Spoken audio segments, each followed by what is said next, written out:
नारायणो परादेवा नारायणो पराक्षरा नारायणं परांगति नारायणं परांग मुक्ति।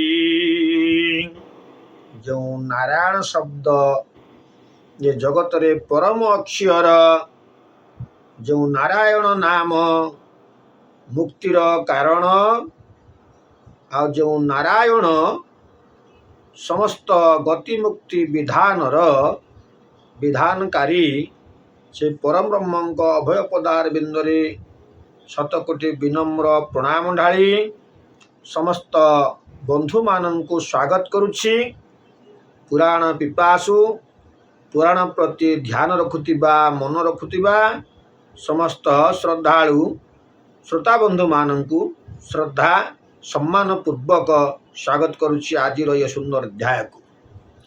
आज अध्याय प्रसंग रखिबा दुईटी पुरुषोत्तम मास एवं गोटे मल मास। आमर कथा थिला आमे समस्त पुराण चारि वेद दुई महाकाव्य 108 उपनिषद इत्यादि इत्यादि श्रीमद् भागवत श्रीमद् देवी भागवतम एभली समस्त धर्मशास्त्र मानकरे आमे पुरुषोत्तम मलमास खोजा जाइथिले। कौन से आमे यार निर्जास पाइले नहीं।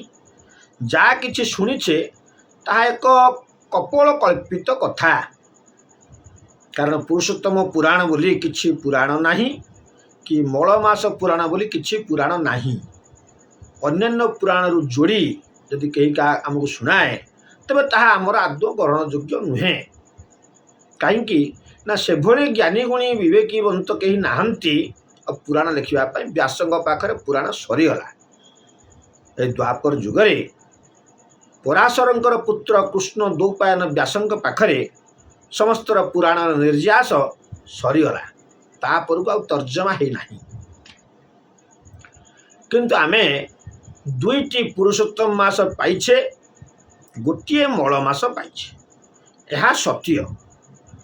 तो आमे मल मास जो पाइले ता तो आमे जानिचे शुणिचे आलोचना करचे। व्यास जिते बड़े वेद मान को विभाजन कले सेते सेतु ज्योतिष कल्प बोली व्यासदेव अलगा एक ज्योतिष प्रकरण व्यवस्था देले।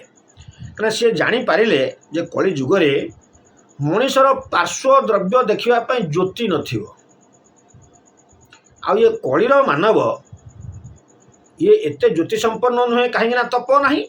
तप करने द्वारा ज्योति परिप्रकाश पाए। तेणु ये आउ तलु थाई ऊपर ज्योतिषक मान देखी सूर्य चंद्र ग्रह नक्षत्र देखी विचार देवे मानव जगत को यह असंभव।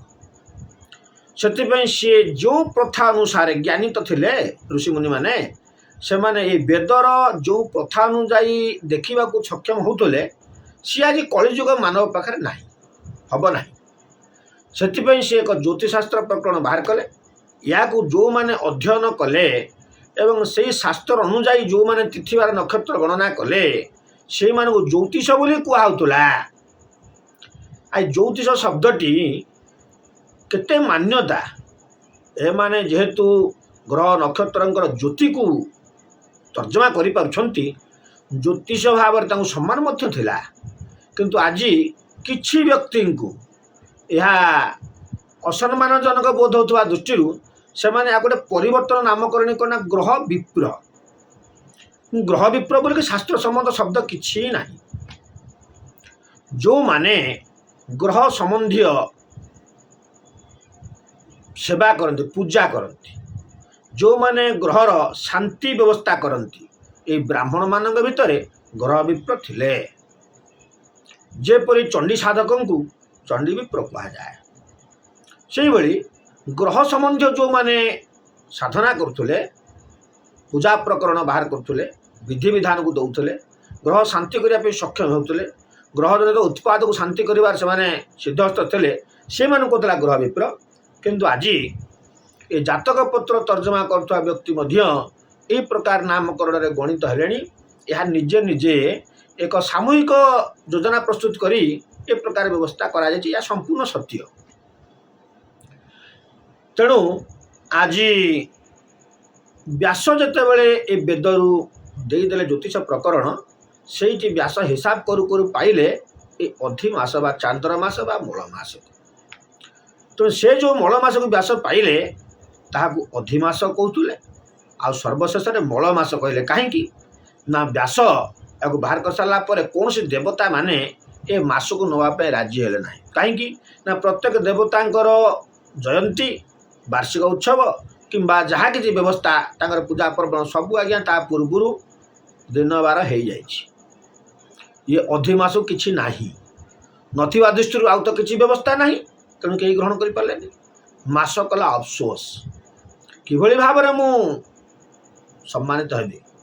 ଏଥିପାଇଁ ଆମେ ଆଲୋଚନା କରିଥିଲେ, ସେ ନାରଦଙ୍କ ପାଖକୁ ଯାଇଥିଲେ, ନାରଦ ପରାମର୍ଶ ଦେଇଥିଲେ, ଜଣିଏ ଲୋକ ସମସ୍ତ ବିଧାନ ଦିଅନ୍ତି, ସମୟକୁ ଅପେକ୍ଷା କର, ସେ ତାକୁ ବିଧାନ ନିଶ୍ଚିତ ଦେବେ। ଆସୁଛି ଆଗକୁ ସମୟ। ପ୍ରଭୁ ତ ଆଜି ଇହଲୀଳା ସମ୍ବରଣ କରିଛନ୍ତି।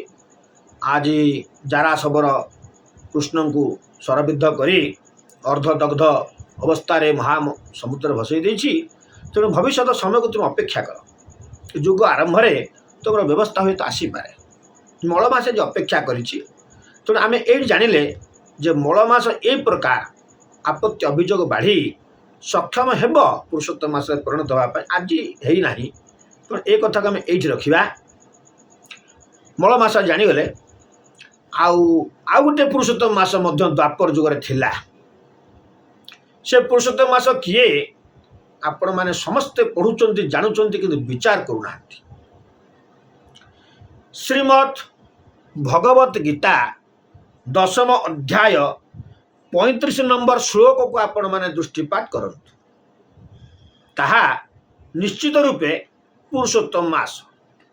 କିଭଳି ଭଗବାନ କୃଷ୍ଣ ଆଜି 10ମ ଅଧ୍ୟାୟରେ ଅର୍ଜୁନକୁ ବୁଝିବାକୁ ଯାଇ ଦର୍ଶାଇଛନ୍ତି, ଏ ସଂସାରରେ ଯାହା କିଛି ଦେଖୁଛ ସବୁ ଭିତରେ ଶ୍ରେଷ୍ଠ ହେଉଛି ମୁଁ। ଏଇ 35 ନମ୍ବର ଶ୍ଲୋକରେ କହିଛନ୍ତି, ବୃହଶ୍ଚାମ ତଥା ସାମ୍ନାମ ଗାୟତ୍ରୀ ଛନ୍ଦସାବହଂ ମନସାଂ ମାର୍ଗ ଶୀର୍ଷଂ ମୃତାନାଂ କୁସୁମାକରଂ। ଏ ଶ୍ଲୋକ ଯଦି ଆମେ ବୁଝିବା, ବୃହଶ୍ଚାମ ତଥା ସାମ୍ନାମ, ସମସ୍ତ ବେଦ ମଧ୍ୟରେ ବୃହତ ଶ୍ରେଷ୍ଠ ବେଦ ହେଉଛି ସାମ ବେଦ। ତାହା ହେଉଛି ନିଜେ ମୁଁ ହେଉଛି ନିଜେ ସାମବେଦ ସ୍ୱରୂପ। ତେଣୁ ପ୍ରଭୁ ହେଉଛନ୍ତି ବେଦ, ନିଜେ ବେଦ ହିଁ ପ୍ରଭୁ। ଆଉ ସେଇ ବେଦରେ ଯେଉଁ ଛନ୍ଦ ଦିଆଯାଇଛି, ସେ ଛନ୍ଦ ଗୁଡ଼ିକ ସବୁ ଗାୟତ୍ରୀ ଛନ୍ଦ।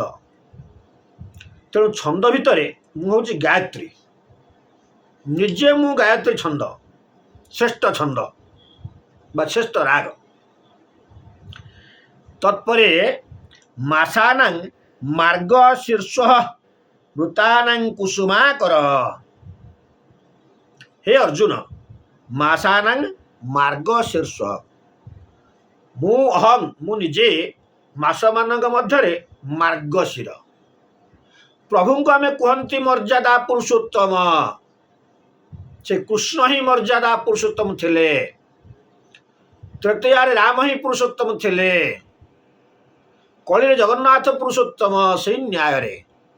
ତେଣୁ ସେଠି କୃଷ୍ଣ ଯଦି କହିଲେ ମୁଁ ନିଜେ ମାର୍ଗଶିର ମାସ, ତାହେଲେ ଆଜ୍ଞା ମାର୍ଗଶିର ମାସଟି କି ମାସ? ନିଜେ ପୁରୁଷୋତ୍ତମ ଯଦି ମାର୍ଗଶିର ହୁଅନ୍ତି, ତାହେଲେ ମାର୍ଗଶିର ଏଠି ମାର୍ଗଶିର ଦ୍ୱାପର ଯୁଗରେ ପୁରୁଷୋତ୍ତମ ମାସର ମର୍ଯ୍ୟାଦା ପାଇଛନ୍ତି। ଆକୁ ବୁଝିବାକୁ ପଡ଼ିବ। ଏହାପରେ ମୃତାନାଂ କୁସୁମାକର, ଏଠି ଅହଂ ଚାଲିଗଲା, ତାପରେ ଋତୁନାଂ କୁସୁମାକର ବୋଲି ବୁଝିବା। ସନ୍ଧି ହେଇଥିଲା। ଋତୁମାନଙ୍କ ମଧ୍ୟରେ ମୁଁ ହେଉଛି କୁସୁମାକର। କୁସୁମାକର କେଉଁ ଋତୁର ନା ବସନ୍ତ ଋତୁକୁ, ଯେଉଁ ଋତୁରେ ପୁଷ୍ପ ଗୁଡ଼ିକ କୁସୁମ ଗୁଡ଼ିକ ପ୍ରସ୍ଫୁଟିତ ହୋଇ ଏ ପୃଥିବୀ ମଣ୍ଡଳକୁ ସୁରଭି ସୁଗନ୍ଧତା ପ୍ରଦାନ କରନ୍ତି, ବସନ୍ତ ଋତୁ।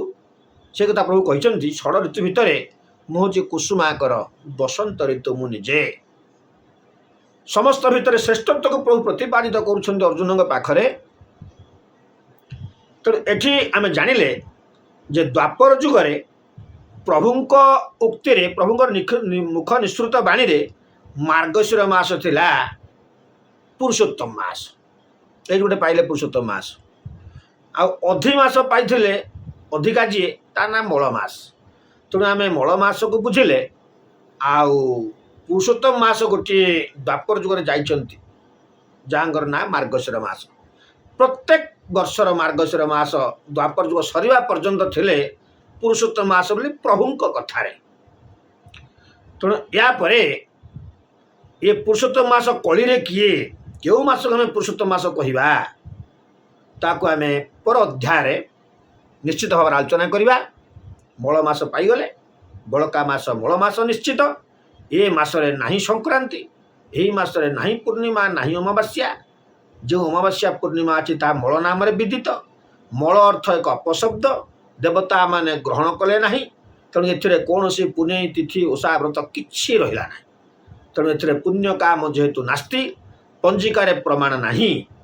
ଆମେ ଯଦି ତାକୁ କୌଣସି ପ୍ରକାର ରୂପ ରଙ୍ଗ ଦେଇ କିଛି ଉପାର୍ଜନ କରିବାର ଇଚ୍ଛା ଶକ୍ତି ନେଇ ଲୋକଙ୍କୁ ବିଭ୍ରାନ୍ତିକର ତଥ୍ୟ ଦେଇ ଚେଷ୍ଟା କରିବା, ତା ହୁଏତ ଆମ ପାଇଁ କେତେ ଉପଯୋଗୀ ଆମେ ବୁଝିବା।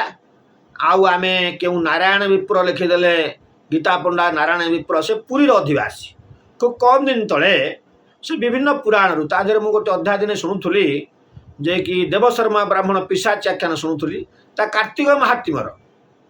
ଏମିତି ଚାରିଆଡ଼ୁ ଆଣି ଯୋଡ଼ି ଜାଡ଼ି ଯଦି ଆମେ ଚଟି ପୁରାଣ ଗୋଟେ କରିଦିଅନ୍ତି, ତାହା ଯେ ପୁରାଣର ମାନ୍ୟତା ପାଇବ ଆଉ ତାର ବିଧି ବ୍ୟବସ୍ଥାରେ ଧର୍ମକର୍ମ ଆଚରଣ କରାଯିବ, ଏହା ଏକ ହାସ୍ୟାସ୍ପଦ କଥା, ଶୁଣିଲେ ହସ ଲାଗେ।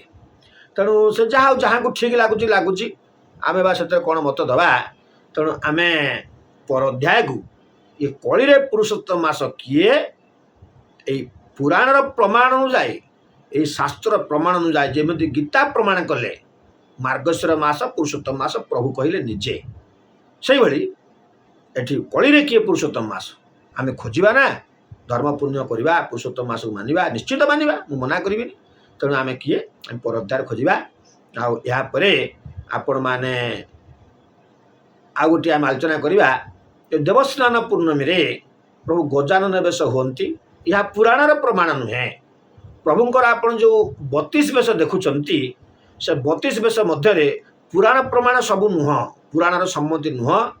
କିଛି ସାହିତ୍ୟ କଥା ଅଛି, କିଛି ଇତିହାସ କଥା ଅଛି, କିଛି ଲୋକ କଥା ଅଛି। ତେଣୁ ଏ ଜଗନ୍ନାଥଙ୍କର ସ୍ନାନ ମଣ୍ଡପରେ ଯେଉଁ ଗଜାନନ ବେଶ ହାତୀ ବେଶ, ଏ ପ୍ରଭୁ ଏହା ପୁରାଣ କଥା ନା ଲୋକ କଥା ନା ଇତିହାସ କଥା, ଆମେ ଏ ବିଷୟରେ ତର୍ଜମା କରିବା। ପ୍ରଭୁ କାହିଁକି ହେଲେ ହାତୀ ବେଶ, ଏ ପ୍ରକାର ବେଶ ହେବା ପାଇଁ ପ୍ରଭୁଙ୍କର ଇଚ୍ଛା ଶକ୍ତି କାହିଁକି ହେଲା, ଏ ସମୟକୁ ନେଇ ଏ କଥାକୁ ନେଇ ଏହାର ପର ଅଧ୍ୟାୟ ଆଲୋଚନା କରିବା। ତାପର ଅଧ୍ୟାୟକୁ ଆପଣମାନେ ପାଇବେ କଳିରେ ପୁରୁଷୋତ୍ତମ ମାସ କିଏ। ସେଇ ଜଗନ୍ନାଥଙ୍କ ଦାରୁ ବ୍ରହ୍ମଙ୍କ ଅଭୟପଦାର ବିନ୍ଦରେ ବିନମ୍ର ପ୍ରଣାମ ଢାଳି ଆଉ ଏ ଯେଉଁ ଅଧ୍ୟାୟକୁ ବିଶ୍ରାମ ଦେବା। ଜୟ ଜଗନ୍ନାଥ।